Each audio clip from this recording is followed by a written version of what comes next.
വർഷം 1970.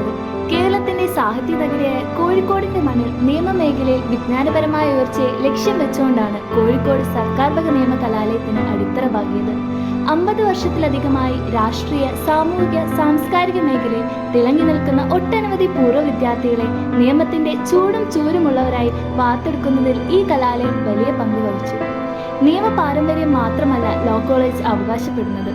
കോഴിക്കോട്ടങ്ങാടി താളമിട്ട ഗസലുകളും ഇശലുകളും എക്കാലവും law college ഏറ്റുപാടിയിട്ടുണ്ട്.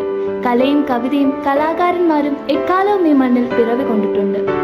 സാഹിത്യത്തെ കടലാസ് വഞ്ചിയിലാക്കി യാത്രക്കയച്ച ഒരുപറ്റം സാഹിത്യകാരന്മാരുടെ ഭൂമിയിൽ കോഴിക്കോട് സർക്കാർ വക നിയമ കലാലയത്തിൽ സാഹിത്യത്തിനായി ഒരു വേദി ഒരുങ്ങുന്നു.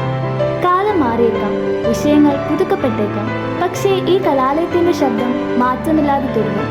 നീതി ചോദിക്കുന്നവർക്ക് വഴികാട്ടിയായി, സാമൂഹിക മാറ്റങ്ങൾക്ക് പ്രചോദനമായി, സാഹിത്യത്തിന് ഒരു വേദിയായി.